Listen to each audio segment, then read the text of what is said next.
reason, we're old people. No, we're not. We are. I'm like True. 47. I'm youngest 73. 48 this year. Ryan's the old fogey here. Hey He's guys, only welcome to Awesome Teen Gamers Ventcast, a podcast about absolutely nothing and video games. I am your host, Caleb De Silva, and joining me as always is Aaron Lowe. Welcome.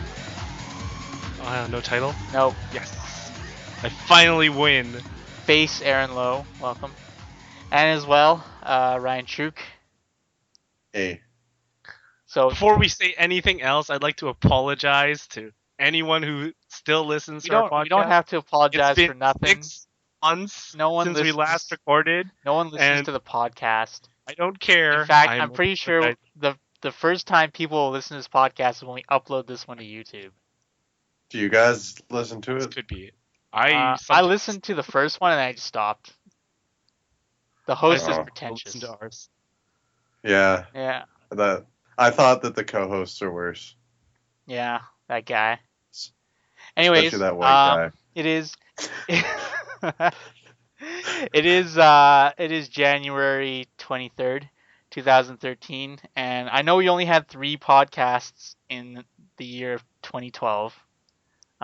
It doesn't Did fit. we? Yeah, we only had 3. God, I feel We so we bad. did the top 3 of 2011, and then we did like 2 that talked about Mass Effect 3. That Oh, was it. oh. And then we kind of stopped because that? E3 was busy, and then we had summer, and then we went to PAX, and then we we didn't just do stopped. anything at PAX. We just stopped because we were so bored of our own voices. But anyways, we're gonna go through the top 7, our top 7 of 2012. It's been a long year, long I promise to dry, make terrible podcasts year. often. We all played games. We all That's had what exciting people should listen. games. We were all broken by games, and we're gonna go through that right now for you guys right here. So just give a quick preview. Essentially, we're gonna go through our painful regret. Lead off with that. The one game we wish we played in 2012. Sorry. Then we're gonna go up 7, 6, 5, up all the way to 1, and then we'll finish off with the game of the rear, the one game that sucked so 2. much. 2 this year. 2 games this year. Both game of the rears, plural. 2 games that we played in 2012 that was so terrible. It was worthy of our spot as game of the rear. So let's start off with painful regret, the one game we wish we played but didn't, and now we will pay the consequences for that. Let's start off with Aaron. Game I regret the most not being able to play this year was Xenoblade Chronicles on the Wii. Mostly because it came out right after I decided to buy a house. So I kind of lost all time available right when that game came out. Makes me a little sad that I did miss out having time to play it this year. But I do have it, and I will eventually get around to playing it, and I think I am going to play it on the live feed now, so I'm hoping to find time. Whether or not I have time is a different story, but I will definitely try and make time, in 2013 at least. All right, Ryan. Dust and Elysian Tale. Oh, that one. Yeah.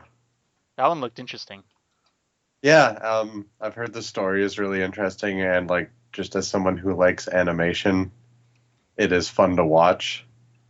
But I just didn't have time. And I basically only played PC games, except for 2 this year. There were console games. So that's why I missed out on it, because I didn't really touch my Xbox. It serves you right. Do you still have my Dark Souls copy? I do. Yeah. Okay, just All making sure. And My other painful regret. just one. Just got one. I know. And my painful regret this year was Journey. Oh my God, For me the too. PS3. Simply because I don't own a PS3, and I don't really want to drop money on that since I just bought a 360. So, but I looked at it. It was pretty close to being the thing I was gonna buy a PS3 for. Looked really cool. Looked like it was an unconventional game. I've heard lots of great reviews about it. Unfortunately, I don't own the hardware for that, so it will forever be unplayed. Essentially, I can fix that. forever. That's my other Yeah. painful regret Yeah. for the exact same reason. Wait, which game was it? Journey. Journey. Oh, I played that this year. There you go. Okay. Yeah. All right. I totally forgot I played that this year. Let's move on. Oh crap! I Back have on to your list fix my now. list.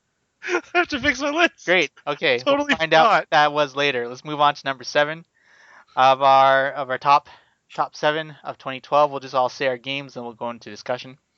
So, Aaron, unless you're modifying your list to include Journey, It is including What Journey, is- but it's like number 7 is Journey right now. Number No, it's 7, not. what is it? not. What's your number 7? my number 7 this year is Persona 4 Arena. Actually, Ooh. Really? It's only number 7? yeah. You play that game forever? No. What was it again? Persona 4 Arena?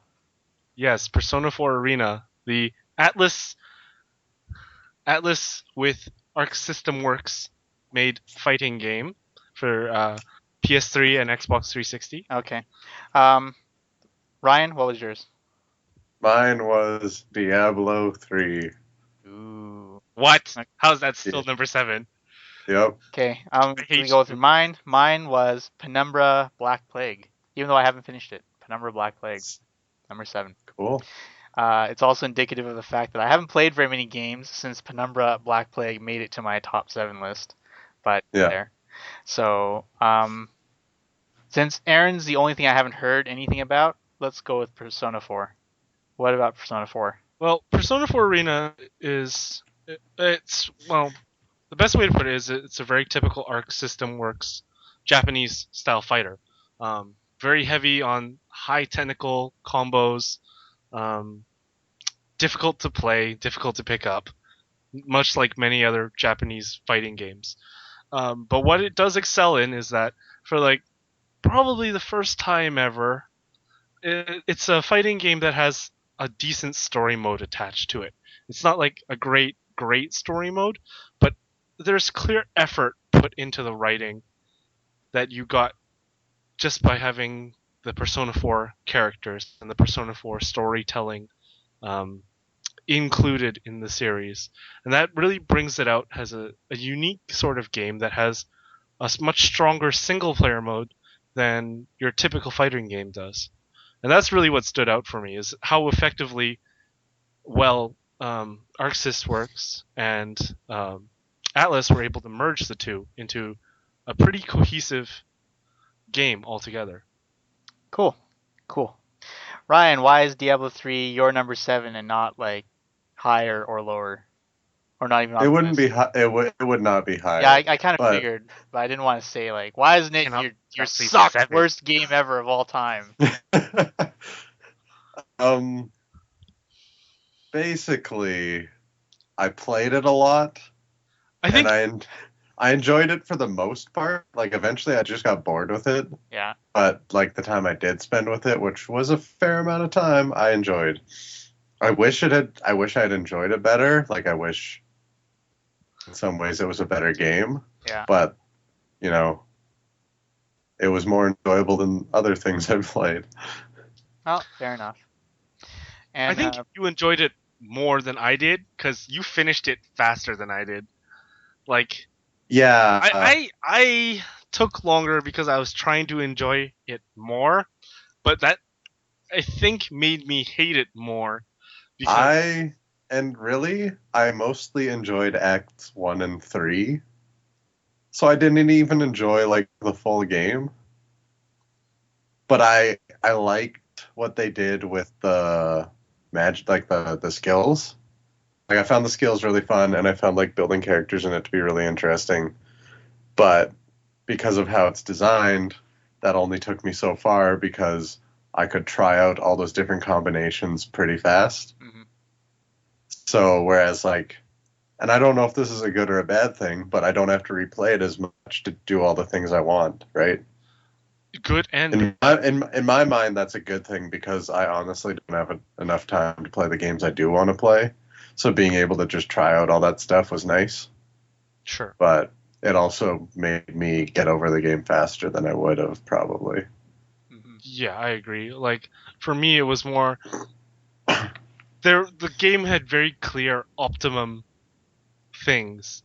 So once you found them, anytime you tried to deviate from it, the game became borderline unplayable. Yeah, and like that like at lower levels it was fine because you could just do whatever you want and Yeah, have at lower fun. levels Once I you got to enjoyed. the higher stuff, it's Yeah. so much about and this is a problem I have with a lot of games now is since everything is math, if you are playing on like those higher difficulties, it's all about the math and it's less about the style. Yes.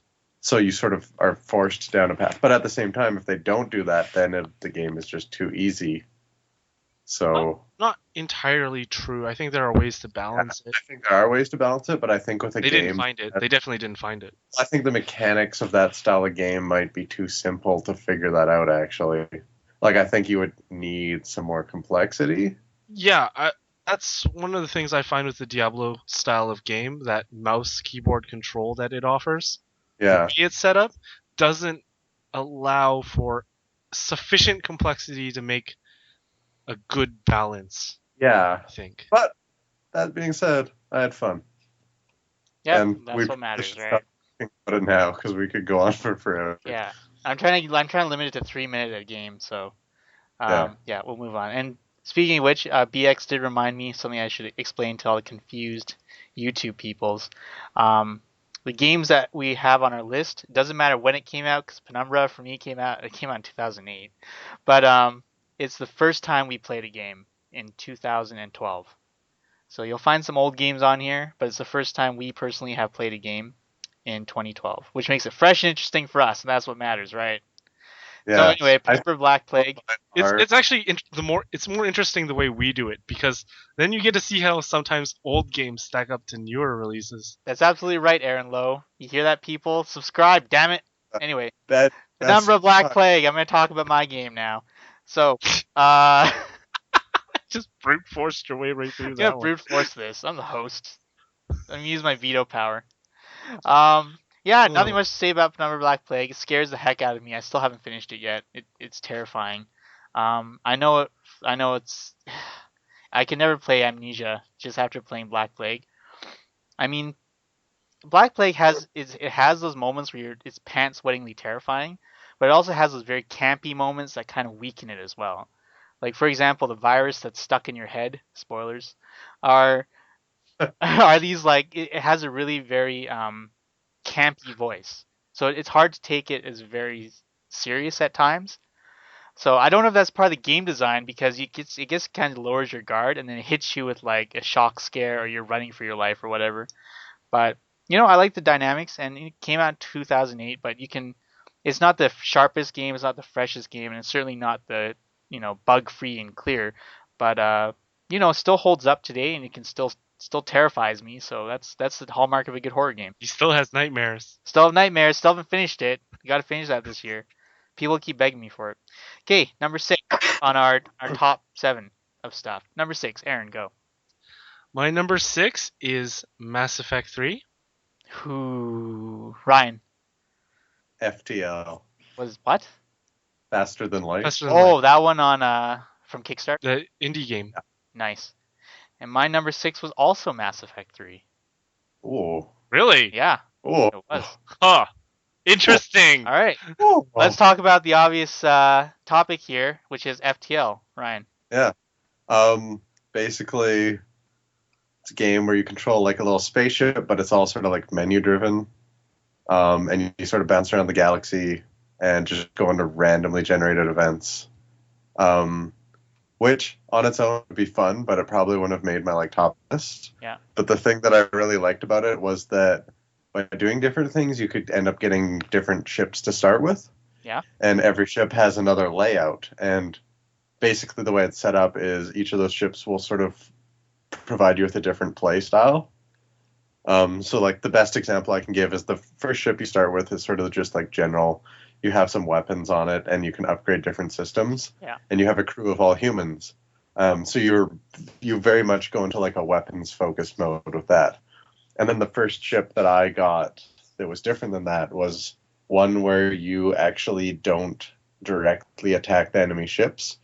but you shut them down with ion cannons, and then you send out robot drones that do the damage for you. And it forced me to play it differently. So I just really like that game because it seems really simple, but there are just a ton of different ways that you can play it, just based on how you upgrade your ship and just the general randomness of the game itself. Nice. Did you back it on Kickstarter? I did not. That was before I knew Kickstarter existed. I saw that on Kickstarter and I wanted to back it, but I was going through my I maybe shouldn't spend so much money on Kickstarter phase, and I did. Yeah. And I'm kicking myself. I'll probably have to get that on. It's on Steam, right? Yeah, it's on Steam. Yeah, I got to get that now. Because immediately right after it finished, I went and backed like a whole bunch of other projects. So I'm not playing that many games in 2013. Those games haven't come out yet, man. Oh, and FTL is already out. I didn't back FTL. I backed the other games that haven't come out yet. Oh, anyway, never mind. Anything else? Anything else, Ryan? Before we go to Mass Effect 3. What I really like about it is because it's so simple. I can play it with a trackpad on my laptop. Nice. That is true. Which is very nice. But it's like real time, but you have to freeze time to issue commands, right? You can pause it, much like Mass Effect 3. Yeah. Speaking of Mass Effect 3, good segue into Mass Effect 3. Aaron, I don't think we really want to spend that much time on Mass Effect 3. Just explain why it's on your 6. You don't have to explain all the interesting stuff. Number 6. It's on my number 6 because even though I wasn't too happy with the ending, I am happier with the ending since they fixed or released the additional content to it, made it a little meatier. Yeah. But like, ultimately, I just felt like it was a well-made game. I was happy to see the conclusion of the trilogy. No matter what, like the game plays well. The multiplayer was a pretty interesting component, and it was a lot of fun to play with friends. For the most part. But why it doesn't place any higher on my list is I got really disillusioned by the promise of choice in the whole Mass Effect series, and it doesn't choices don't feel good ultimately to me when I'm playing that game. So after experiencing what all my choices amounted to, I'm happy that they carried over all 3 games. I'm sad they didn't have more impact in my playthrough. Well, for me, to give a little background for people who don't know, I love the Mass Effect series a lot. Mass Effect 2 is pretty much one of my favorite games of all time. Yep. So Mass Effect 3, given the amount of games I had played, was going to be on this list. However, it's not higher because I was disappointed comparing it to Mass Effect 2. Primarily, the thing that disappointed me the most, which probably didn't bug anyone else, was how they tried to force Shepard's internalization on you, where he had those nightmares and those dreams and the stupid Star Child or whatever. And it took away a lot of the reasoning from the player, I felt. Because, you have Commander Shepard, and you can, in 1 and 2, you can play him however you want. There's a set story. And you can play him Paragon or Renegade. But those actions of why Shepard did those things, you can make it up in your head, which was a lot of fun.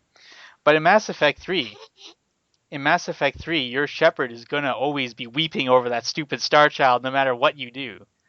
And while that, even though he's the most badass renegade in the whole galaxy. Even though my Paragon Shepard may do that because he's a wuss, I know for a fact my Ironheart bitch Shepard, who's a renegade to the core and gets the job done, would not have those things. And that's why I haven't played my Renegade Shepard playthrough. It's because I'll have to face my Shepard, who didn't give an F about all those other things, now start breaking down because she couldn't save one child for the greater good of humanity, and that really bugs me. So, other than that, the gameplay was better than other ones. I did enjoy multiplayer. It gets a little tedious at times. Ending really didn't have much to say about that. I do agree with Aaron in the fact that I was hoping there would be more choice, but whatever. It's their story. They can end it how they wish. So, Mass Effect 3. That's why it's number 6 and not number 1 of all time. Moving on to number 5. 5 is in Cinca D5. Let's go with Aaron. 5. My number 5 is Halo 4. Ooh, Ryan, The Walking Dead. though, for PC. Yeah. General, it's out for everything. Oh, Yeah. I'll. You could play it on your iPad. Oh, I thought it was only for PC. No, it's out for The everything. Walking Dead. And my number 5 is Black Mesa Source, or I guess just Black Mesa as it's called. Did you finish that? No, I haven't yet. Okay. But Let's check. I'll start off with that since I haven't gone first yet. Yeah, so Black Mesa, or Black Mesa Source as I keep calling it because that's how I know it, is a mod, total conversion mod of the original Half-Life for the Half-Life 2 engine that took forever to come out, and it finally did. So yeah, that was probably one of the last games I played of 2012, just because I was really excited to see it. It makes you forget how long a game Half-Life was. It really does. Yeah. Because in Half-Life, you have the running speed, like you're 3 times faster than Gordon Freeman in Half-Life 2. So you just run through half of these levels and you don't even notice it. But you definitely see all the work they did in converting it because you have to go through all these same like areas, only you're slower. And so the game just takes so long to get through because there's just so much to get through. So I liked it. I think at times the difficulty is ridiculous, which is why it's number 5. Is it Um, that is the difficulty because they didn't convert well, or they converted it and then increased it, I think they increased or it like because they changed the puzzle they in built some the way whole that game up from right. scratch. So they made they customized like their settings and all that. So that has to be how they wanted it to be. And I wasn't playing on like murderous difficulty. I was playing on normal. And I thought like there was. Did you see that one when we had the roller coaster of excellence marathon? You were there. No, I don't know. Okay, I oh had to do maybe I surface watched. whatever No, surface. I was out for half of it because I had to go pick up some gift Okay. certificates. Remember? Well, there are times where the game gets really ridiculous, and I don't know if this is just poor coding or poor choices or whatever, where there's like an endless stream of enemies, and you have to blow up a tank. But Monster Closet. yeah, or whatever. You know what a monster closet is, right? Yes. Okay. So I don't know if it was a monster closet or if it was a glitch. Whatever the case was, I spent I think 2 hours on this one section because you would get insta killed if you like poked your head out or stepped out, and like the soldiers have so much health compared to you. And I spent 2 hours of like cursing. That's one of the reasons I haven't uploaded that yet. Is because I have to edit it because it's just too long. It's too long for a 2 hour segment, and we have 2 hour segments on YouTube. So anyway, difficulty could use a bit of a tweaking. They still haven't come out with Zen, but I respect a lot of the work they did. It's built by scratch. The textures are great, and they're doing this for free. So what the heck not, right? Yeah, so Black Mesa. Anyways, let's go with Ryan, Walking Dead, because I want to talk to Aaron about Halo 4. We'll finish. Okay. I don't think I well- want to talk to you about Halo. The Walking Dead was cool. They did like interesting stuff in terms of like what you guys were talking about with Mass Effect 3 and choice. Because like usually when you think about games, when you're presented with a choice, you sort of want. I don't know how the best way to put this, but it's like you want your choice to work out as you expect it to. So like if it's like okay, I'm either gonna kick this guy out of the window or I'm gonna convince him to do what I want. It's never you're like, oh, I'm gonna kick him out of the window, but then he actually like blocks your foot and then throws you out the window. You know what I mean? I think so. So like The Walking Dead, you'll often have a choice where it's like save this person or save the other person. Okay. But regardless of what you do, the same person's going to die every time. But what it does affect is what everyone else who's alive thinks of you.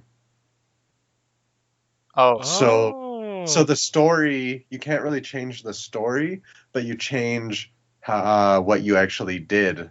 You change some of the minor interactions. I would call it. It's not really minor because that minor? stuff Okay. that stuff plays in like someone will be your ally or not. Like it changes the story in terms of the story would be a big way. Whereas Okay, so like the major event itself doesn't truly change, but it does put you on a slightly different path. Exactly, and that path sort of carries along through all of the episodes of the game. And like, Good. I would have put it higher if that stuff sort of paid off better, but the ending was kind of cheesy. Like the very ending was great, but there was a sort of the whole plot conceit of the thing that was driving everything forward ended up being kind of dumb. And What, I felt zombies? like no, I know. I'm just actually. kidding. You don't have to say what Yeah, it is. but no, there's not actually a lot of zombies. But and there were just some things that I thought didn't really work as well as they'd intended. But like it is really cool, and it's nice to have choice work that way in games, because then that sort of has me as a gamer, because you're always trying to like get the best ending sort of thing. With that, there is no best ending, so it sort of forces me to play through without going back on choices and stuff like that. So you have to accept your choices, accept but you're like accept the consequences of your decisions. exactly, Basically. but consequences are easier to handle. Like whereas in like another game, it might be your choice determines whether this character's alive or dead. Okay. It's a hard thing. Like you always want that character to be alive for the most part. But then it steers your choice too much. But yeah, exactly. So like, okay, that's fair. If I don't save that person, I might go back. Whereas in The Walking Dead, I can never save that person, but I might want to try and save them because that's what I would have done, and then that affects the game in a different way. But that's easier for me to stomach. That's cool. Going back I like much. that. I like that. Yeah, it was really neat in that sort of stuff. That's about all I want to say about it. Cool. All right, Aaron. Halo 4. How Okay. could you even think about liking that?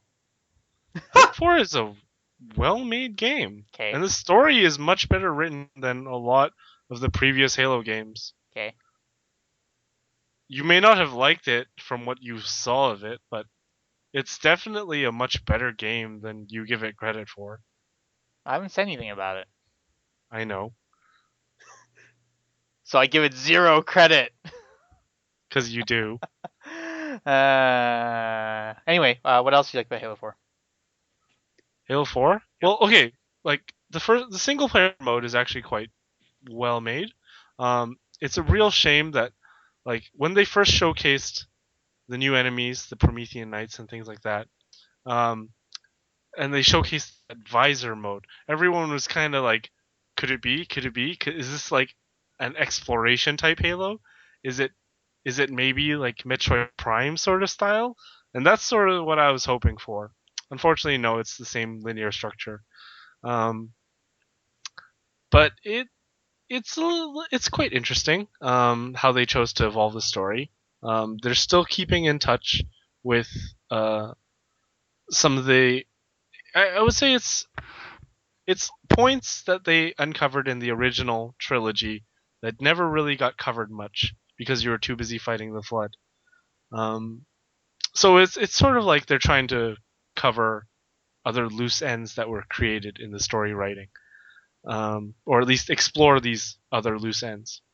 For the most part, the gameplay is your standard Halo fare, but what really stands out, I think, is not so much the single player, but the multiplayer campaign, the multiplayer campaign, the Spartan Ops mode. Rather than the old firefight or horde modes that you saw a lot of in like Gears of War 2 and 3 and previous Halo games, Spartan Ops is actually a weekly pre-provided content. It's just that the reason why it's not already on the disc is because they're still in the process of making it. I don't know if it's actually finished yet. I haven't checked in a while, but basically it's like mini campaign missions where you're not playing as the chief. You're just playing as one of the new like Spartan 4, Spartan 5 soldiers, but it's a co-op campaign specifically designed for co-op, and they create a new chapter for it every week, and you get to play it solo or with friends, and like it's just so much better than your traditional firefight or horde modes because you're achieving you're progressing through a story. It's being gradually produced, so it generates some of that replay value, and it's much better than sort of the mindless violence that the horde modes are, because there's a point to what you're doing. You're trying to uncover some of the truth or some extra story elements that they didn't cover in the single player campaign, and it adds on to the single player campaign really well. And it's a really nice addition to the game. It makes it a lot of fun to play co-op. Interesting. Do you want to say anything else about that before we move on? In particular, Halo 4 is a Halo game, but it's still a well-made game. Okay. It's probably a game I have to play because I wasn't too impressed. But I still like my theory that Master Chief's dreaming the whole thing. I think that would make an interesting plot twist. You saw the end, right? No. When he wakes up. Oh wait, did I see the end? I thought you saw the end. I might have seen the end. Doesn't matter because it's all a dream. Just watch. Why you gotta be like they're gonna usual suspects this. Master Chief was the grave mind the whole time. All right, let's move on to number 4. Okay. The reason I wanted you to go last, Aaron, is because I was gonna use Halo 4 and Sieg into like number 4, but it didn't really work out. Number 4, Aaron. My number 4 is Persona 3 Portable. Yes. For the PSP. How many Persona games do you play? Played a lot this year. PSP or Vita? PSP. It's old. This is a re-release of Persona 3. Okay. From the PS2 to PSP. Okay. It's a few years old now. Okay. Ryan, what's your number 4? Mark of the Ninja. Oh, I saw that game. That game is pretty sweet. For what? Xbox. PC. It's on PC and PC. Yeah, it's Xbox PC, okay. but I played on Xbox. I don't know if it's on PS3. It probably is. I hope it is. And my number 4 was Lumines Electronic Symphony. Yeah. From the little bit you played at PAX, that's your number 4. I played 15 minutes, and it's my number 4. No, you didn't play 15 minutes. You played for 2 hours. I can't have played straight. for 2 hours. Huh? I only played one round, so it must have been an hour. No, you played 2 hours. Is that possible? We were in that line for the closing ceremonies for about 2 hours, and you played through the entire way. Wait, did I really? Yes, you did. Okay, well maybe it should be much higher on my list. Anyway, let me just quickly talk about Lumines before we forget. Yeah, I only played it that one time. I borrowed Aaron's Vita, and while we were standing in line for the closing bout of the Omegathon at PAX, and this is probably the one thing I will buy a Vita for, is Lumines, because I love Lumines. Lumines made my list last year, the Xbox version, and Lumines made my list the year before as the PC version. So I friggin' love this game. I like the music in this one. It's pretty cool. I like all the new graphics and the music styles. in this game. Scramble block is a little bit weird. Takes a little bit of getting used to. But I only played the game for 2 hours, right? I can't master everything. Anyway, it's great. It's great music. You can master Scramble block. You totally can master it. Okay, whatever, bro. Anyway, Lumines. That's my number 4. Aaron, want to talk about Persona 3? Why is it your number 4? Well, Persona 3 Portable is just a port of Persona 3 from the PS2. Due to the PSP's lack of power, a lot of the world gets cut down, instead replaced with 2D backgrounds and just a cursor hovering over the map areas. So you very rapidly you're able to converse with people in your world very rapidly, but a lot of it loses. You lose a little bit not being able to see your character move around the map or see other people and how they interact. Like some of the storytelling is in how they animate the character models, and you don't get that, unfortunately, in the portable version. But what the portable version does bring is, originally the game is built with a single unnamed silent male protagonist, but they changed it and created almost a new second game, or like a 1.5-ish, by allowing you to select a female protagonist instead. Still silent, but because of the way things are set up, it changes a lot of the details of the story.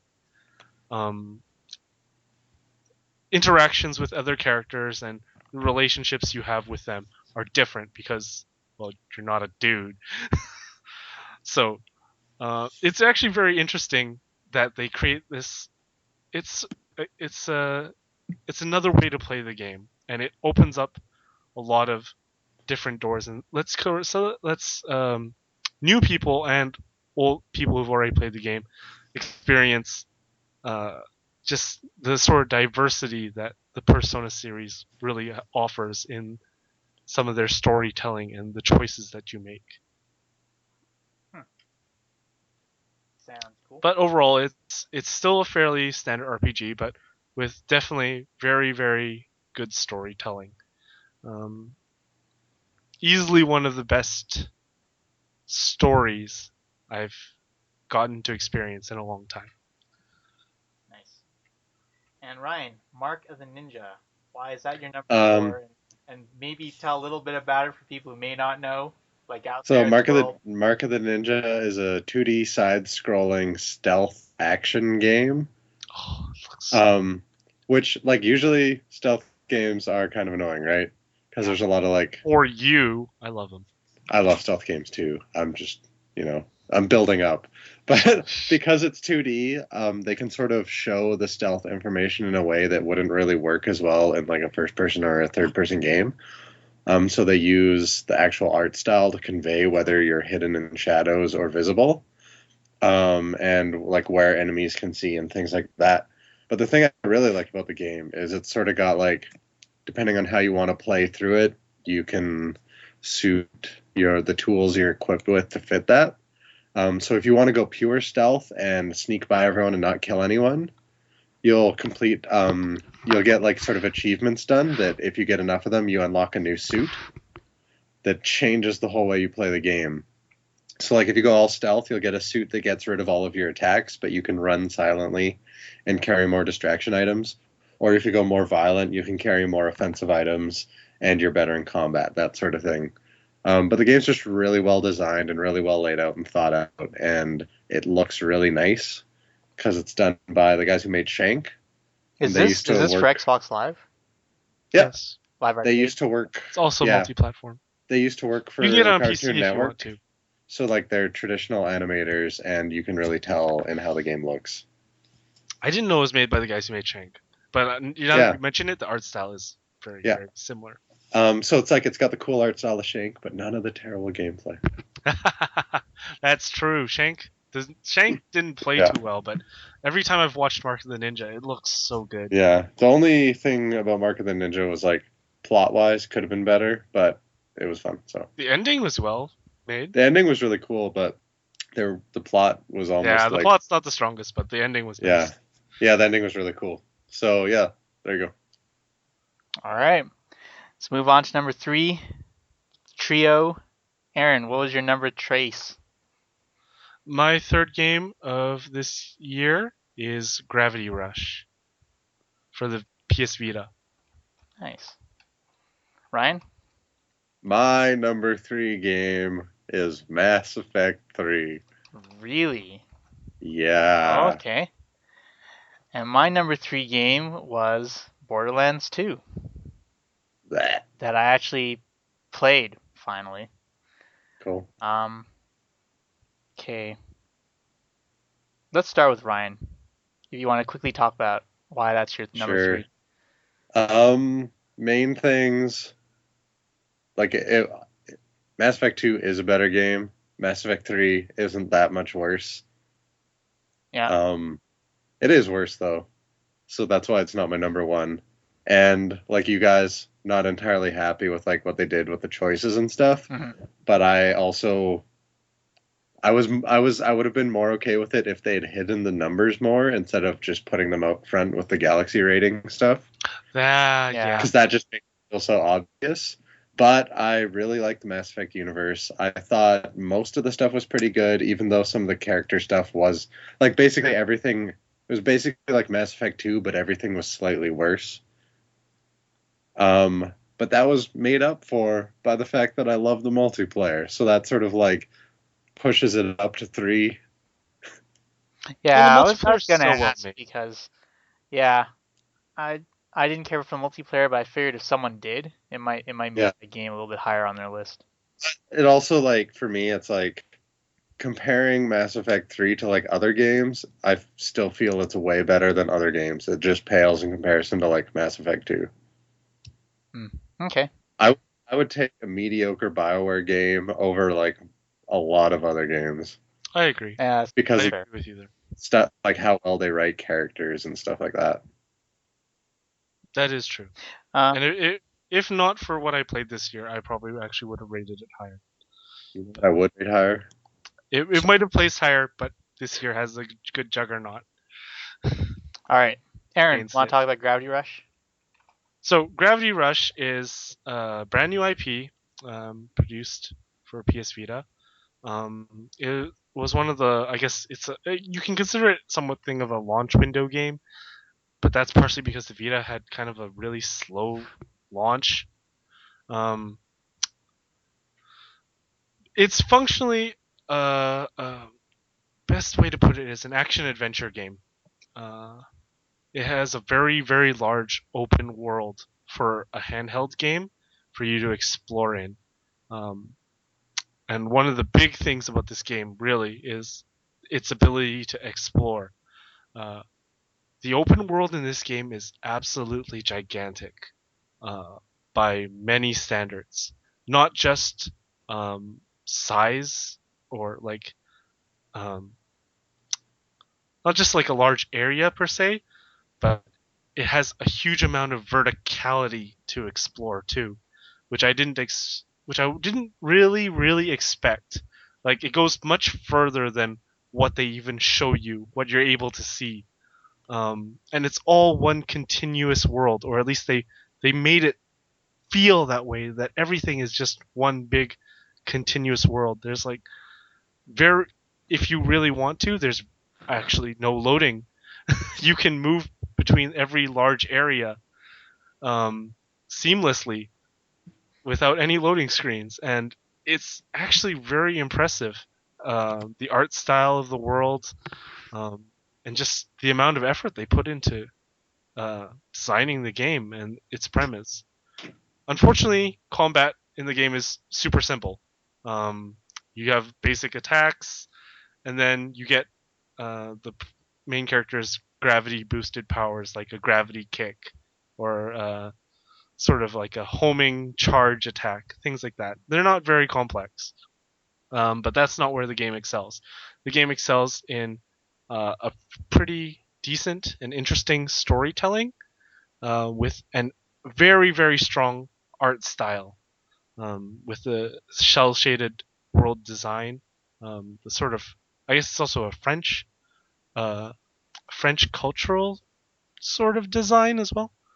I'm having trouble putting that in words, but it's just overall very nice. And then many of the cutscenes are actually, rather than animated with the 3D models, they're actually comics where you can sort of flip through the pages. So it's actually very, very unique and creative. All right. Anything else you want to say about Gravity Rush before I move on? Just that it's a very good, surprising game, and hopefully they do produce a sequel for it.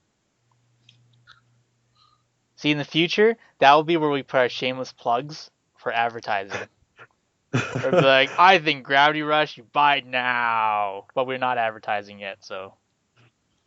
Anyway, so my number 3 was Borderlands 2, which I finally got a chance to play. That came out in 2011, I'm pretty sure. Pretty sure it did. Borderlands 2? No, that came out this year. That came out this year. Did it really? Yeah. Borderlands 2 came out in September. Really? Yes. Oh, I guess it feels like that because I didn't play it when everyone else got it. That may be why. That's Borderlands also 2? maybe why You played it like before I even got halfway through it. I think. Well, I waited. I think everyone else started it before me, but I may have finished it before everyone. Because yeah, Yes, that's I exactly what happened. I think that's partially one of the reasons why it's so high on my list.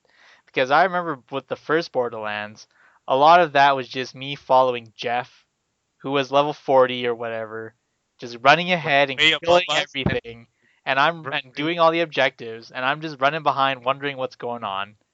And I did not really have fun with Borderlands, even though I thought I might.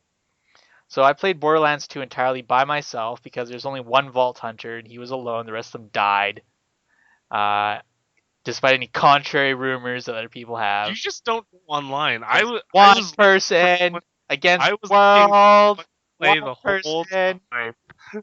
Anyway, so I played a zero. I used Sure. sniper rifles, shot things. I thought it was pretty good. It drags on at times, and it also gets to a point where your money is useless because all the guns Marcus gives you is crap, and you're pretty much just spending it all gambling away, hoping you get a good gun. I did that. Yeah, I did that. That's how I got all my good guns. I just gamble it all away because nothing else was worth it. But in the end, I know a lot of people didn't. There's some people who didn't like it. Um, but really liked the visuals, and that will bump up a game for me because I like strong visuals. And Borderlands 2 is one of the rare games that can pull off cell shading and a stylized look while still looking realistic-ish. So I really like the art design in Borderlands 2, which is why it's much higher. And I had enough fun to play through it, even though the story can be absurd. I actually have an article I have to write up for the site on this, um, where everyone, yeah. But so the story can be absurd. No one really plays Borderlands 2 for the plot, but whatever. I had fun. That's why it's. We're supposed to play it for the co-op. Yeah, I didn't. Psh, whatever. Psh. I still didn't finish that Did anyone game. else play Borderlands 2? Yeah, I'm like No. 20 or 30% through. Did you? Because I didn't have anyone to play with. Like, You know I why? cannot play that game by myself. Because Borderlands 1 was so boring. Yeah, I'll give you that. It was pretty boring. I played through the whole thing, though. Did you play it twice? That was because you played it with Leo, right? Yeah, and we both were just hating it the whole time. Why did you finish it? Because we bought it. You guys are crazy. We're dumb. Anyways. Oh yeah. I don't blame you for not playing the second one in that case. I mean, if you didn't like the first one, there's no reason why you should play the second one. Yeah. Part of the reason I like Borderlands 2 is because it's much better than the first one. I still almost bought the second one. You shouldn't buy the second one. I don't think you should. I don't think you should. Because I know. it's not. I don't feel like it's a significant improvement over the first one. Yeah. There are improvements, but it's not significant enough to be worth it. Yeah. All right. Speaking of the number two, Aaron. Okay, my number 2 is quite obvious. If you haven't figured it out already, I guess. Journey for PS3. Oh, ooh. I didn't expect that. Okay, Ryan. Sleeping Dogs. Oh, really? Yeah. I want to hear about that one. What is that for? It's a multi-platform. Well, what did you play it on? I played it on the PC. PC for Progressive Conservative. And no, you don't support those people. Dude, PCs aren't even around anymore. Yes, they. Not on the national scale. We're not doing this. We're getting to politics now. This is hardcore. My number 2 was The Elder Scrolls V, Skyrim. Baby. Yeah, I finally got a chance to play that. How much did you mod it? I modded it. Did you mod it with like? It may be unrecognizable. The freaking bodies thing that like everyone has it modded with. No, I didn't change the bodies. I modded it. I installed a whole bunch. I changed the UI for one, so it uses a PC UI, which is good. Texture mod, lighting mod, water mod, snow and ice mod, clothing mod, sword mod. I just want to changing the magic mod. The weirdest mod I have ever seen for Skyrim was that perpetually sweaty mod. Oh no, the weirdest I saw was clean white Nord female face mod.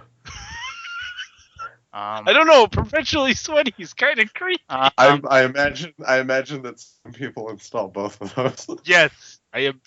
They probably did. Perpetually sweaty is so good.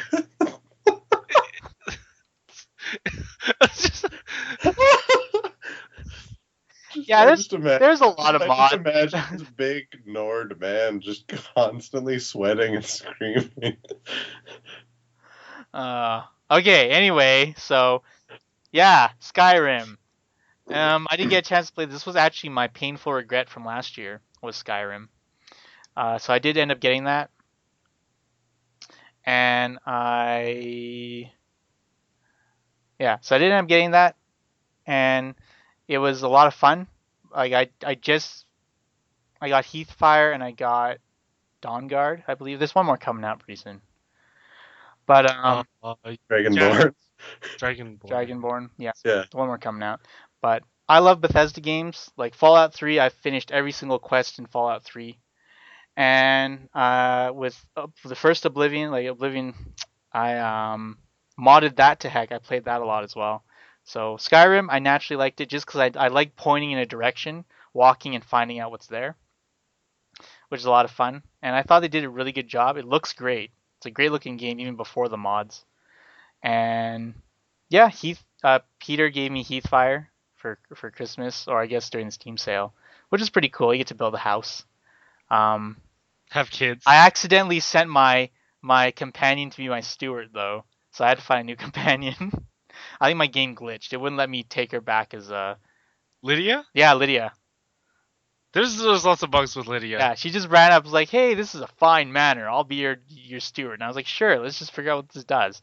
And it wasn't until much later and many saves later I realized I couldn't actually call her back because I installed a companion mod as well that changes the inventory system for her. And so you killed Lydia? So pretty much she's stuck there. She's stuck in that house. She just sits and stews. Yeah. But it's a great game. It's a lot of fun, and that's my number 2. So Skyrim would be higher on my list if the combat felt better. That's all. Yeah. See, I used bows, so I didn't have to deal with that. I just used sneak attack and bows. Kill them from a distance. But that's so boring. That's so much fun. One-shotting everything in your world. Okay, when you try shooting from like half the map away and hitting something, it's pretty cool. I may have played Skyrim differently than you guys. What? What did you do? Anything? I made you know the High Elf? Sure. I made the head as like teardrop shaped as possible, so it looked like an alien, and I gave it the solid black eyes. Okay. And then I would just I like maxed out stealth, so I would just creep into people's houses and pickpocket them. Okay. And then I would wake them up and run away. Did you get anywhere in the story? Am I first? No, this was like one of my alternate playthroughs, but I was like, I wonder like if you can just give. Because I wanted to play it as like an alien abductor. Pro tip: the only thing I have done in my playthrough, in the 50 hours I have played, is kill the first dragon. I have over 100 hours. I played 50 hours. Do you know how far I am? I'm in the yeah. You could reach the first 10 minutes. That's a good way to play it. Not gonna lie. But like I'm just like, okay, for 30 hours of it, who was that? You? Was that you who said I'm the bane of my world? Because I didn't even reach the first dragon yet. So for 30 hours, I was the most lethal thing anyone in my world could encounter. Yeah. Ryan, did you finish Skyrim? Yes. Okay. Twice. You know when you reach the ending of the main quest? Yep. Is it normal after that for everywhere you go to be attacked by a dragon? Yes. It is? Yes. So if you fast travel everywhere, you just get attacked? There are just dragons everywhere. Is there dragons just randomly spawn? Is there spawn. a reason for that? Is there a story reason for that? Why But I dragons was crowned suddenly the appear king of all after the first dragons or dragon? whatever. I believe there is no story reason, but you could probably come up with one if you really wanted to. Yeah, there's no story reason. It's just that if you never fight the first dragon, there are no dragons in your world. I'm Yeah, not, it's I'm not actually talking about that. I'm talking about my game, where after I finish the main quest, all of a sudden, every single time, I'm being attacked by dragons, and now I have like 120 dragon bones I can do nothing with. it just sort of ramps up towards the end. Okay. Okay, well that makes sense. I just explained it by like me reading the Elder Scroll made all the dragons insane. Spoilers. No, yeah, no, I think it's just stuff. Yeah. Okay. Let's not keep going on Skyrim for a while. Yeah. Sleeping Dogs. How's that? Big Dogs is so good. Okay, it's just like open world game, but they sort of you're an undercover cop. It's basically like a Hong Kong movie, which I love. I like Infernal Affairs. It is a good movie. Infernal Affairs is Yeah. an amazing movie. This game takes a lot of stuff from like basically all Hong Kong action movies. You're an undercover cop, so that actually helps a lot with the like the sort of dissonance you get playing open world games where it's like you're doing all sorts of crazy stuff and then you're like, but then my guy's like, I just want to get out of this criminal life, and then you're like, I'm running over civilians with my school bus. It gets rid of that because your guy is constantly on the verge of like, am I going too far triad? And I can't be too much of a cop because then my cover's blowing. So it sort of offsets the crazy stuff you might be doing with that. And it also gives you bonus. So like on missions, in order to keep your cop score, like basically you have your cop score and a triad score for all your missions. To keep your cop scores maxed out at the beginning, but every time you do something like destroy public property or harm innocents, that your cop rating goes down. But in order to get your triad rating to go up, you have to be incredibly violent with like the guys you're supposed to be fighting. And then the combat itself is hello. Hello. Mm-hmm. We're all listening. We're all listening intently. The combat itself is sort of like kind of like Arkham Asylum. Like it's melee combat. It's sort of like the Batman games, but with like some combos and stuff. It's not as fluid as the Batman games, but it's still like good enough. And then there's a bit of gun combat, but that's not as exciting. And then the driving's actually pretty good. And then they just do a really good job at making you like it's not good. Like it's just like all open world games. It's like there's not enough people here, especially for China. But they do a good job. They feel really cool, and the effects that they have when the game's like nighttime and rainy, like it just the ground glistens like it should and stuff. It just looks really good. And then they actually do a really good job with the story. Like most stories, it kind of falls apart at the end. But it didn't. It was actually like a pretty good ending compared to a lot of other games, and like it felt like they just built up a nice intensity. And there's the thing that they did, because like I was saying before about the like usually you're dissonant because your character's like I'm a gangster, but I don't want to be a gangster, and then you go around killing things. They take that story and they put it on a side character who you're with. So it's like one of your friends is the guy who's actually in the gang and he wants out. And so they tell that story through him, and then you're sort of on the side doing your cop thing. And yeah, they play around with that, and it's just really well done. And then like, there's not a lot of that weird open world jank. So the gameplay is pretty good. Like there is really okay, that's interesting. Yeah, because that's one of my concerns. Is like how open world could a game like that be? It's good, and like there's like open world stuff. Like if it was more like the Yakuza games in terms of how much of a sort of weird simulation it was, I would have liked more. But they had enough stuff that I was okay. Like there's a karaoke mini game, and you're never forced to do all the side stuff throughout the main game. It's sort of like if you just want to build up things. But you generally get enough cool stuff just if you do a little bit of the side stuff that it's not that big of an issue. And there's enough variety that stuff's kind of neat. And they play around with it. So sometimes it's like, instead of doing well at the karaoke mission, you actually want to do really poorly. Interesting. Yeah. Actually very interesting. Voice acting is really good. Oh, okay. That's good. That's interesting. It's really fun. Like I played through it over the course of a week or something, and I wanted to play through it faster. basically. I wanted to spend more time in the game than I got to. That's always good when you always want to spend more time in it. It's really cool. So, yeah. All right. And Aaron, Journey. Can you tell us why this is your number 2 without spoiling anything about the vastly Journey is good plot? Journey is the third of that game company's contractual obligations to Sony. It's really a shame that I guess the game is stuck on PS3 as a result. But if you own a PS3, you really don't have a reason not to play this game.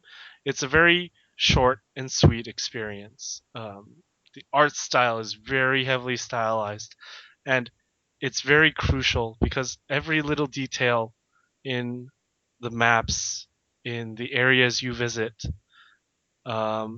everything they tell the story through the art.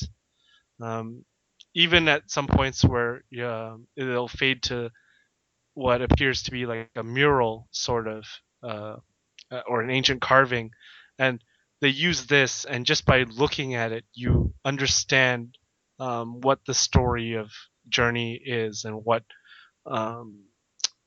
your trials through the game are. And it's very interesting that basically the whole point of the game is telling is the story.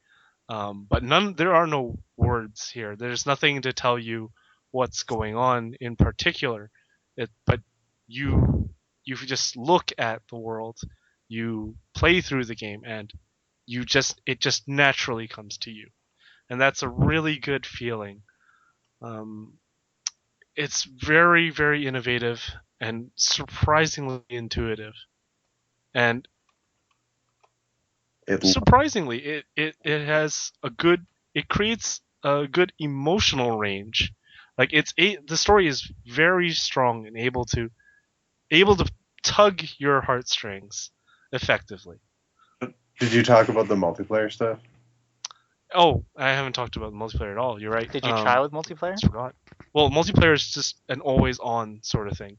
So as long as you're connected to PSN, other people who are playing the game roughly in the same area as you will just randomly connect to these people, and you'll be playing in something of a co-op.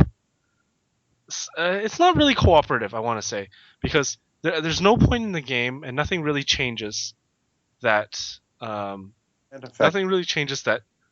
cannot reach an area or something without someone else. But it's interesting because it's like all of a sudden you're on your own journey, and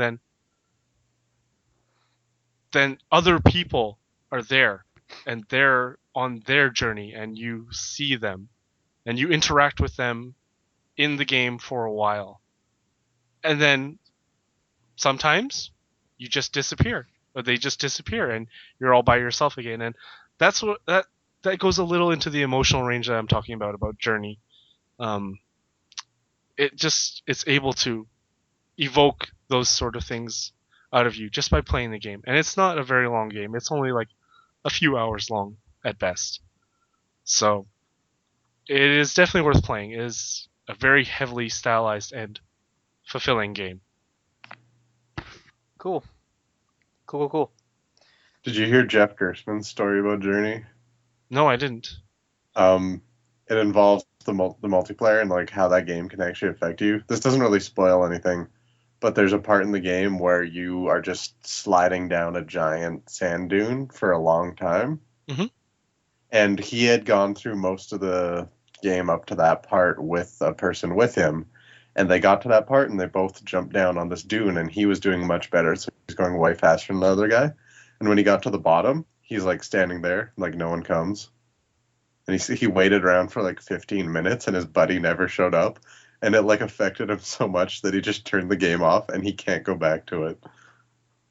Yeah, it's kind of like that, because like people that connect to you in the game, well, they connect to you, and then after a while, if you like drift too far away, they just leave and you don't see them anymore. And that's part of it. So in a sense, the game's really unique because you're not always going to get exactly the same playthrough. Like when I played it, I actually played it mostly solo, but for just a couple small segments, I did have someone. I was journeying with someone basically, but yeah, for me, it was very different. It was more of a very solo experience, even though I played it online. Cool. All right, I think that does it for number 2. Let's move on to what everyone's waiting for, obviously. I have to go last Which number? Why? because I have to. Really? Okay. We'll break precedent this once. For the first time, Aaron will not go first. Number 1, Ryan. XCOM Enemy Unknown. Seriously? Yep. Okay. Wait, We what have is to that talk for? about this a lot. 360? I played it on Multi-platform. Well, I know. What did he play it on? PC PC. with an Xbox controller. Seriously? Yeah. Okay. That Yeah, seems redundant. the PC controls are weird. Okay, Play everything with a controller because of my wrists. my number 1 of 2012 was Torchlight 2. And Interesting. Aaron? Ryan, before I begin, I owe you an immense apology. Oh. All those years in high school, I ever tried to convince you to play an JRPG. Yeah? You were right. I was wrong. What's happening here? I was wrong. I was gonna Straight up. Because my only saving grace in my in this past now between us is that Persona 4 didn't exist while we were in high school. Yep. That is like my only saving grace. That game is like one of my top 2 favorites of all time. My game of the year, hands down, this is not even close, is Persona 4 Golden for Vita. Let me tell you a little something about that game. I am considering buying a Vita just for that. I will give you a copy of the game. I have a second one unopened in my house. Why do you have 2 copies? Because I bought it from GameStop, just the regular version. Then we went to PAX. I got back from PAX. I couldn't change my pre-order to the special Solid Gold edition. Oh my god. I went on eBay after playing like 30 hours of Persona 4 Golden, and I paid like triple for it so I could have it because I absolutely had to have the special edition after playing it for 30 hours. Oh my goodness. Did not even give a crap that it cost me over $100. I bought it. I didn't even hesitate. So 3 of your 7 games like this year was Persona games. Yes, because for the first time this year, I finally got time to sit down and play them. And it's like... The colors are brighter and food tastes so much better. Yeah, no, that's exactly it. Like, all the JRPGs I played up till now are just like sort of dull and mediocre, and like while Final Fantasy Tactics is still going to be one of my favorites of all time, but like, everything is just duller. And Persona 4 is just like so bloody good. It's unreal. So my apologies to you for ever trying to force you to play that garbage before, but like Persona 4 all the way. All right. Ryan, XCOM Enemy Unknown. So good. So frustrating. So good. Very frustrating, but so You and I had the opposite experience, I'm pretty sure. I named all of my characters after real life friends, and it was awful. I named all my dudes after Spartans. Everyone, so many friends died. How many times did you name someone's name? Oh, just once. So did you name Leo like Leo? Let me tell you a story about Leo Tang. Leo was the most powerful psychic warrior in my army. Leo beat the game for me. He became the like in-game, like towards the end, based on your actions, it picks one person who sort of is the face of the game for you. That was Leo Tang with his Fu Manchu. He ran around with a shotgun. I used him in the most dangerous situations, and he always won. Like I gave him, he had like jetpack armor, so he would like fly into and then just shoot guys with shotguns. Like I would do the dumbest things, just run him out of cover, right up to guys, and he survived through. Like he was the first one of the first characters I made, survived all the way through. Wow. That's why my game of the year is Leo. No, that game's just really well made. Like I really like the tactical. Like I really like tactic-based, turn-based combat games. And that side of it was just really well made. Like it was really fun to move around. And then on top of that, the whole world simulator thing where you're sort of controlling funding and research. That was also really fun. And I like aliens, so it was neat. I would have liked if they had like done some more interesting stuff in terms of like story and things like that, as always. But it was actually pretty cool, and I had a lot of fun with it, and I still want to play it. Nice. I want to talk about it later, but Yeah. later. Okay. I think I know what you mean. I'm gonna quickly cover Torchlight 2, and then we'll go on to Game of the Rears, plural. Yeah, Torchlight 2.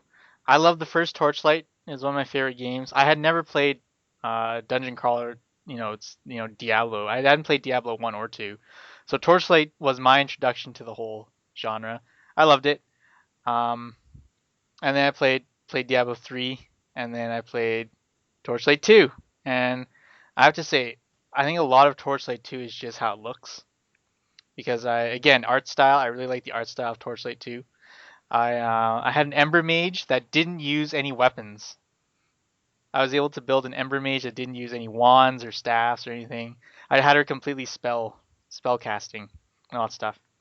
But that was a great game. I played half of it with Aaron. Showed it to Aaron, And then you just kept playing without me. and I just pulled away. Yeah, I just pulled away. I think no. I that's think when I stopped playing. That's actually too. straight up when I stopped playing. You were working too, so it was a dark time. Wasn't that bad? It'd be like 3 hours. I just couldn't stand it. I just keep playing. But I really like Torchlight 2. I like the mechanics. I like they changed a lot of things seem improved to me from the original one, where a piece of armor you can equip it based on either your level or your stats, whereas before it had to be both. Your quest rewards are actually things I would use, and they can actually be unique items and whatnot. You level up pretty frequently in this game, which is good for someone who has such a short attention span like myself. And yeah, I had a lot of fun. This is probably one of the rare multiplayer games that you didn't play multiplayer. No, I did. When I played it with you, man, I actually thought it was pretty fun. It's one of the rare ones that I would actually have a lot of fun playing multiplayer. But then you had to work and stuff, and that was dumb. Okay, whatever, bro. Anyway, whatever. I was free most of the time. So finally, I like how you can break the game. Like you can, it feels the sense of being the god of your world. Yeah, like it feels like the game can get harder, but you can find equipment, you can get decent equipment that will let you like step over that. And you can wear a piece of equipment that you find that's really good at level 5 for like 20 levels, and it'll still be decent. So that's what I really like about Torchlight 2 is your equipment actually feels like it's something that you can last for quite a while. You're not constantly swapping it out, which is one of the things that bugs me about Borderlands. Like Diablo 2 was. I get. I haven't played Diablo 2. Diablo 2 was sort of like that, but Diablo 3 just broke everything. Yeah. In terms of that feel. Yeah. So Torchlight 2, game of the year for me. And if no one else has anything, any final comments on our good games before we dig into the crap? Oh no, I'm excited. All right. So we're This is gonna be rough. deep into the latrine pit now. We're down to the lowest of the low. We're gonna finish off this podcast with not one, but 2 Game of the Rears. I'll add a sound effect there. It'll be like clapping or something. Or farting. Could be farting. Well, I don't want it to be gross. Maybe a bunch of people going boo. Anyway, so Game of the Rear. We'll each share one, talk about it, and then we'll share a second one, and we'll call it a wrap. Okay. So first Game of the Rear, Aaron. My obligatory Diablo 3. Okay. Ryan. Diablo 3. Yes! That's actually mine as well. Game of the Rear, Diablo 3. Let's just talk about it now. Right, Diablo 3. So even though this was Ryan's number 6 as well, Game of the Rear. Diablo 3. 7. Why did we all put this on our Game of the Rear? Because I stopped playing it. Like, there is optimization in that game when there should not be optimization. You should have the flexibility. The loot should be findable, not auction house attainable. My Like- biggest thing is like they have fixed a lot of the problems I had with it, but they all make the game harder to play because I played it when it was not good. Because it's like if you upgrade your blacksmith and jeweler a bunch, it doesn't matter if they're cheaper now because that stuff's across all of your characters. You know what I mean? I played through that game when it was worse, and all the items were boring. The items are cool now, but I don't care. Not really. They hardly changed. People are still complaining about itemization. They changed a lot of really cool things. They like added. the epic or whatever. They added cool things to them instead of just, I do less damage than a blue. Yeah, that too. There was just there was no interest. The balance in that game at the start was just so bad. Like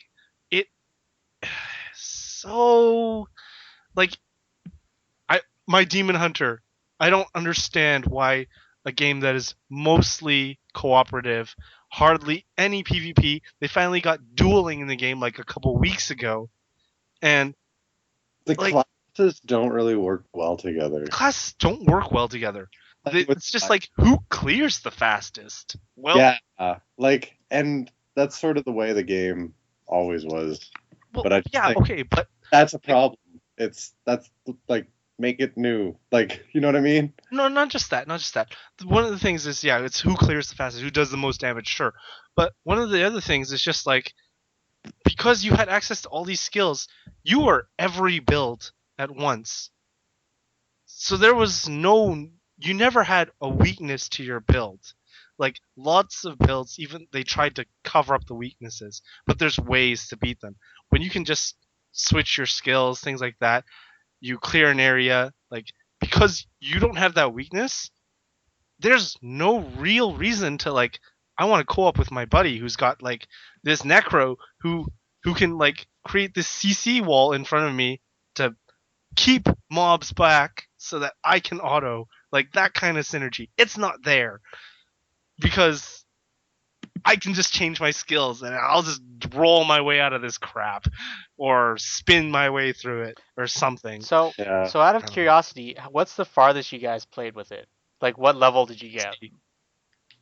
Like Nightmare or whatever. the thing. Inferno. Yeah, the hardest. You're both Inferno? Act 3, yeah. Inferno Act 2. End of Act 2, yeah. I got to Act 2. What's the first one and the second one? First one's normal, right? Normal, Nightmare, Hell. Okay. Uh, So I got to the very start of Nightmare before I got really bored. And Yeah. I tried all the characters to try and start the Nightmare one, and I was really bored with how they played. Not sure why. Because Characters- this was the first time I've played a Diablo game, so I don't know if you guys have played Diablo 2. But this is the first time I played Diablo 3. And I just found myself really bored because I couldn't feel like I could get the upper hand, which is one thing. I have all the same complaints about the auction house and the items. you don't feel like you can get the upper hand Yeah, because you cannot get an upper hand without the auction house. yeah. Game is programmed to give you shoot like crappy loot that's like 5 or 10 levels behind where you are. Yeah. So You I only get like level relevant loot if you've been skipping everything. yeah. So I didn't feel like there's anything worth finding, so there's no point in playing the game. Which is probably why I like You're Torchlight 2 exactly so right. much, and then Diablo 3 was like, eh. No, you're exactly right, because like when I stopped playing, the best item I had found in my 90 plus or 130 plus hours of playing Yeah. was a pair of level 51 yellow pants. I love how often I've heard this story. Like, I found them. They were a freaking amazing. Best item I've ever found, straight up. Like, they crush everything. Guess what? All of my stuff's from the auction house. No, this pair of pants, straight up, was not from the auction house. I actually found Yeah, no, I know. Brawl. And it's like, yeah, great, this is amazing. So that find at level 51 that I got just like at the start of hell was what allowed me to keep going into Inferno. But when I hit Inferno and I hit that loot wall and I looked at the auction house again at level 60, I was so disappointed. So the actual thing that really bothered me is the classes like felt like they should feel unique, but they didn't. I agree. Just they all felt so similar. Yeah. And the Witch Doctor, the one guy who kind of feels different because you have like the summonables. It's like the summonables were so useless that it didn't even matter. Yep. And then like anytime you had remotely some bit of fun with a class, it would get like they would get nerfed. They would nerf them into oblivion. And I don't understand. I had the most fun playing a like melee fighting wizard. I had a lot of fun playing my Demon Hunter. And sure, Demon Hunter was probably overpowered, but that's not relevant in a game that's like co-op. It's a single player game. Right? You're not playing against other people. It's not chess you're talking about here. It's not League of Legends. You don't have to balance the guys. If one character's broken, that's fun. It's part of what makes it fun. But they're nerfing it like it's friggin' League of Legends, and it's gonna cause an unfair balance. The whole point of Diablo 3 or Diablo games, that sort of game, like the whole is how broken you could be. How broken you could become, right? That game is a power fantasy. Yeah. And in the way where like that is like it's good because your whole point is like to get your character more and more powerful, and you should be able to break your character. You should be able to get an item that just like I agree. When you hit guys, it just summons demons and chains of fire. Yes. Yeah, it should. Like you should be able to. I don't understand why you can't feel godlike. Like no one cared about PvP balance in Diablo 2. In Diablo 2 it was like you get one shot. Them's the breaks. Everyone accepted that. Everyone actually kind of liked it about who could land the first hit sort of thing. It was sort of like jousting, I guess. But I mean, like they keep trying to balance it for this. Not like back then they were trying to balance it around a non-existent PvP experience. It wasn't even implemented yet. Yeah. Which ended up not being implemented for another 8 months. Yeah. And they just alienated so many people away from it because of that. I do want to point out that like I don't need every game to be power fantasy. No, but like I don't. The whole point of loot-driven games is that sort of like I want to be the most powerful thing. I want to hang out with my other friends who also are the most powerful thing. Yeah. Sure. I would argue that not even loot-driven games, not all loot-driven games are like that, but I would argue that Diablo is like that. Yeah, definitely. Okay. And yeah, I'm gonna cut this short because we're actually running pretty long for podcast here. But yeah, so Diablo 3, kind of the obligatory extra spot, I suppose, since we all had so much Viritol towards Diablo 3. First game of the rear, for the reasons said before. So our second game of the rear, which I'm sure will be 3 different games, maybe, sort of. Actually, I'm pretty sure it will. Yeah. I know it will. All right, Aaron, go. XCOM, Enemy Unknown. Okay. Ryan. Torchlight 2. Really? Yep. This is funny. Yeah, it is pretty funny. And my game of the rear is Link's crossbow training for the Wii. I think he wins as an actual game of the rear, but Yeah, that's such a turd. I really hope I saved that playthrough because I gotta that's great. upload that to Here by here. the thing. I'm gonna cover mine real quick because I don't have much to say. I played 20 minutes. I bought this thing at Staples of all places, for $2. That should have tipped me off to it. I just finished streaming something, so I decided to pop it in to play it, and it's so bad. I didn't think it was possible to be bad, but it's really bad. Um, it really exposes the weaknesses of the Wii. um, to a degree that's almost embarrassing. And Weaknesses. weaknesses, yeah.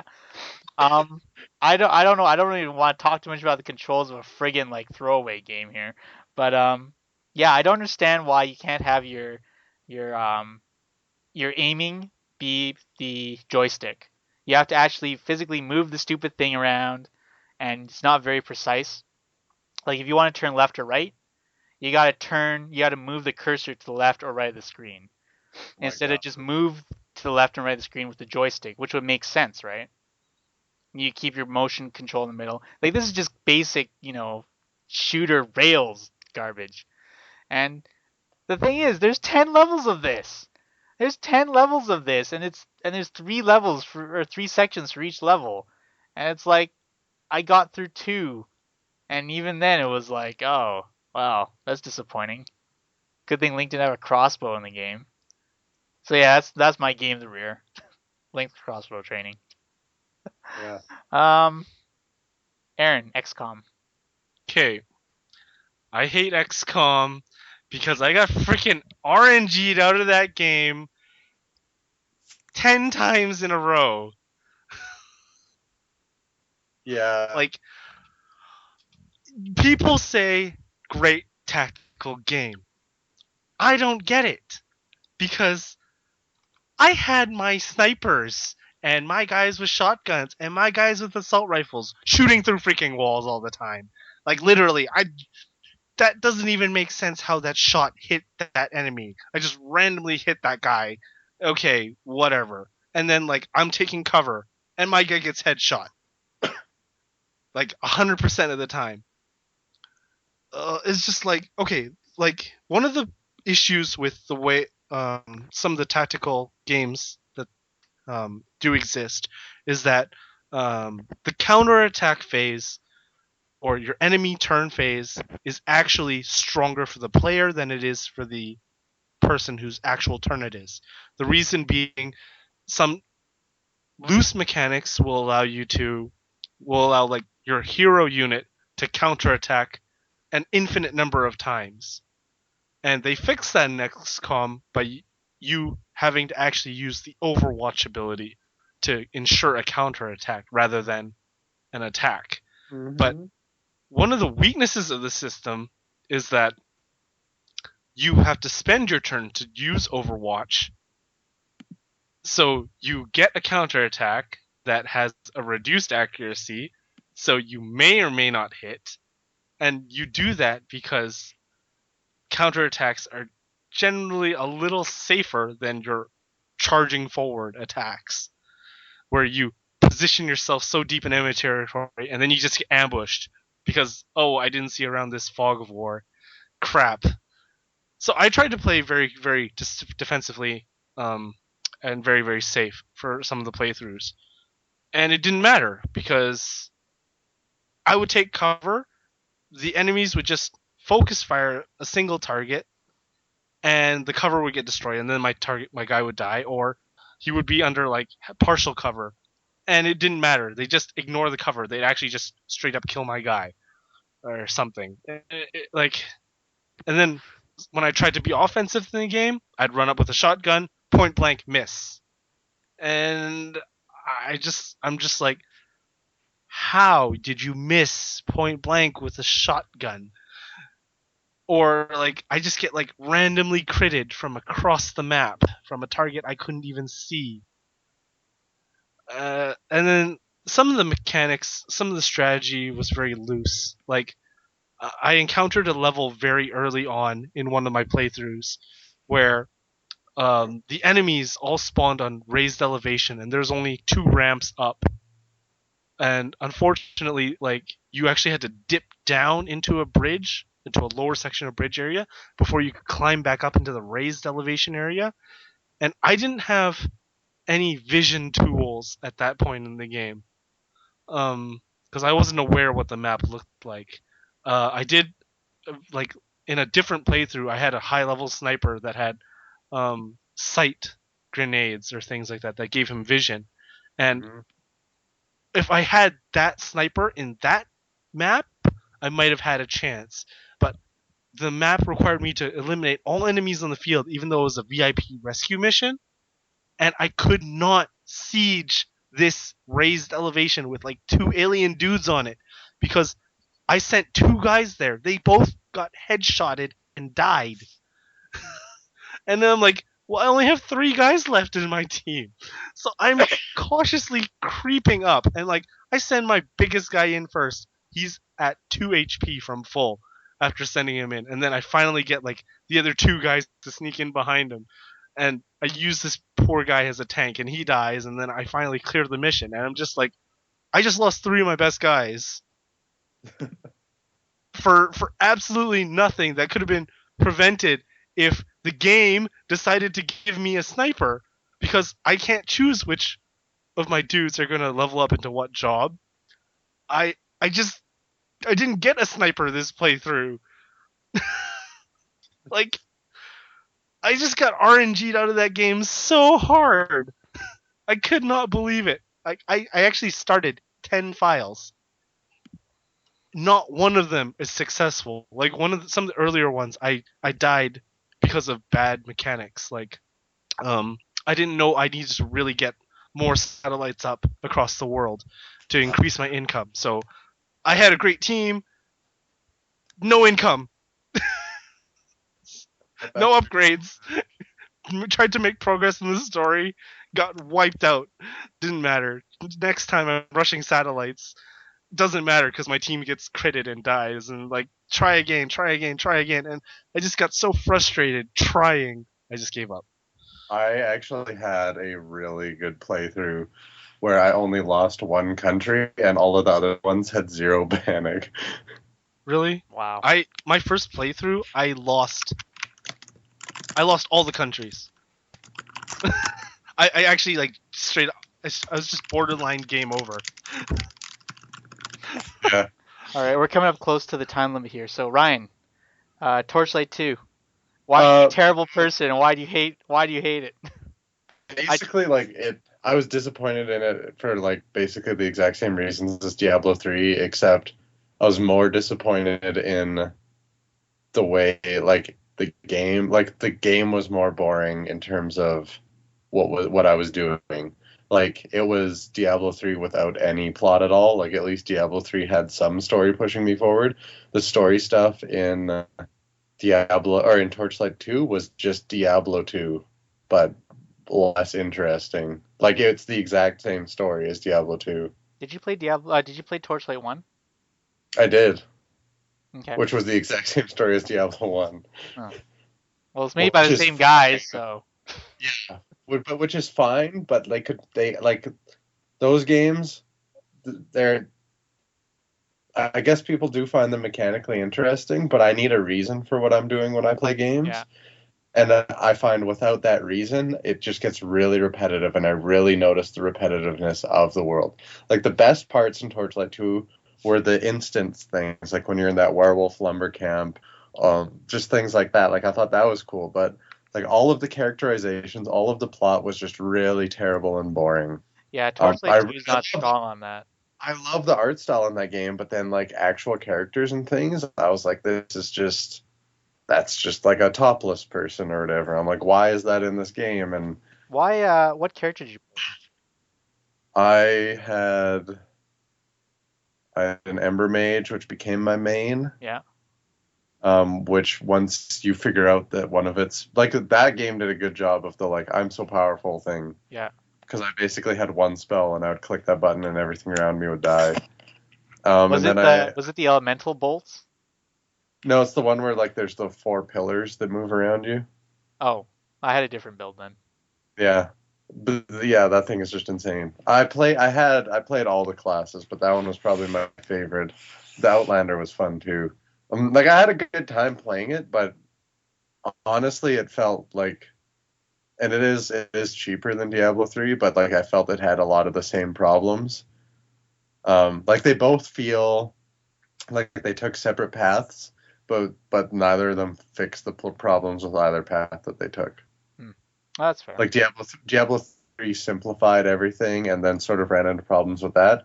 And then Torchlight 2 sort of went the old school way, but kept all the old school problems. So it's like, yes, it is fun to put stats where I want to in my character, but it doesn't actually change. Like down the road, you're all going to end up generally being similar builds. Otherwise, your character's going to suck.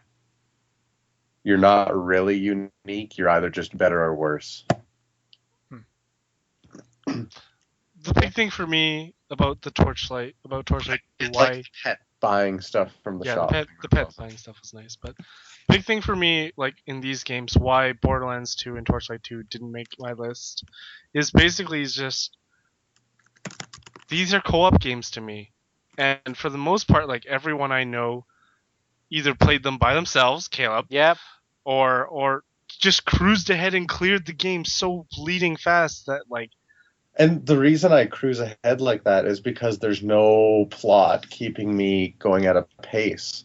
Like there is nothing to do except go as fast as possible. Yeah. Exploring the world is boring because the only reason I'm exploring it is to maybe get an item. When if I just keep cruising forward, my chances of getting that item are technically exactly the same. So why not just keep cruising? Yeah, see, for me, like, what the drive for me to play games like this is co-op.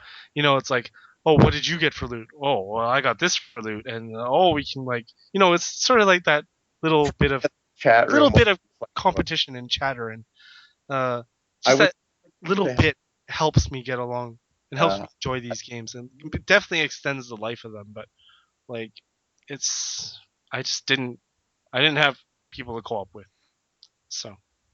I hardly played these games, and they were not strong enough standalone to play by myself. I'm sorry, Aaron. My Ember Mage was calling to me. It was like, play me, and I had to make her more powerful. More powerful. I would still play that. Like, it is not the worst game I've played all year. Like, for me, it was the most disappointing to me. I was more disappointed. That's what Game of the Rear is, right? Yeah, because I fully expected, even I played the beta, and I felt like it was a better beta than Diablo 3. Like, I was more interested in playing Torchlight 2, but then when I played it, I was so much more bored. And I wonder if that was just because I played so much Diablo 3. No, because when, like, the big thing about Diablo 3 was when Diablo 3 came out, we all played it together. We were all pretty close. I played Torchlight 2 multiplayer all the way through. Really? With friends from school and then with Leo. But like, I don't know. For me, it was the multiplayer, because like Diablo 3, I played longer. Why? Because like Jeff was playing, K-Talk was playing, everyone was playing, right? There's always, when I logged on, there was like someone to co-op with, and then you could always watch like Charlie's freaking crazy profile as he like scales into infinity because he spends way too much time. See, I didn't play Diablo 3 that much as you guys. Maybe that's why I like Torchlight 2 so much more. Yep, correlation equals causation. That's exactly it. All right, any other words? Because we got to wrap this up pretty soon. No, I think we're good. Okay. We're good. All right, well, I guess that does it for 2012. It was an exciting year, I guess, sort of, full of tears and excitement. Yeah, I actually have more games of the rear, but... Yeah. I think it's more games of the rear than 2011, if I remember. Anyway, 2013 hopefully will be exciting. Speaking of 2013, we're hoping to stream some games in the future. I'm gonna haul out Aaron's PS2 that he lent me, and hopefully get down to playing some of these other PS2 games I bought at garage sales this year. One of them being Shadow of the Colossus, which I've never played. We should just get you a PS3 so you can play the HD remakes of that. Let's talk about And you can play Journey or something. Oh no, I don't have Shadow of the Colossus. I have Ico. Oh my god! Yeah, I've never played that either. Anyway, future streams, I'm gonna be playing one of those, and another one that people have been begging me for a while. I'm gonna also finish what's it called? Black Plague. I'm gonna finish that sometime after I upload this to YouTube, so watch for that. Aaron, any plans for streaming in the future? Yes. I have been streaming the Dark Souls DLC, Artorias of the Abyss. Yeah. I actually will probably stop streaming Dark Souls now because I just encountered like what I find to be not the worst boss fight in the game, but it was so hella stupid. One of the DLC bosses was just like, bleh, and it took the life out of me from playing through the DLC. So unfortunately, the DLC it was good early, and then it dropped off real fast. But the next game I will be streaming is actually right here on my desk. I just picked it up yesterday. Ni no Kuni, Wrath of the White Witch. It's a Studio Ghibli level 5 collaborate. How do you say that word? Collaboration? Collaboration. Yeah, so it's a collabora thingy. That Yeah, game, just watching some gameplay of it, it sort of set off the same sort of feelings I have playing Persona 4. Mm-hmm. So I'm like, I want to play that, but I don't own a PlayStation. Yeah. Isn't it out for 360? Oh, PlayStation 3 only. Oh. Alright, so Aaron will be streaming that, and hopefully he'll be uploading some crazy highlights of that too to YouTube. I don't think it'll be that much crazy, but okay. It'll be exciting. He'll be super pumped. 2013 is going to be the banner year, or we'll quit. One or the other. The year of the Yeah, essentially. And if we do quit, you can find us on ACGVentcast.ca. That is where we have our blog.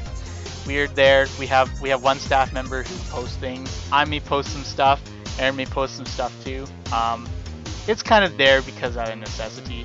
But the main point of that is to join the forums. It's acgventcast.ca/forum. We're there all the time. So if you ever want to talk to us directly, we're there. If you don't know by now, we also do stream these games live. This podcast is recorded live, and you can watch that on twitch.tv/ACGVentcast. Link will be in the bottom. As well, your YouTube channel, if you're listening to this on iTunes and don't know about our YouTube channel, youtube.com/ACGVentcast. Please like and favorite and all that crap that people keep asking for. I don't know what else there is. +1, thumbs up, Subscribe. Google, subscribe. Please subscribe. We're so desperate. And I believe that's it. Anything else, guys? Any parting words? Persona 4 Golden is so good. Yeah, okay, whatever. Thanks for watching, guys, and this is Awesome Canadian Gamers Eventcast signing off. Thanks for listening.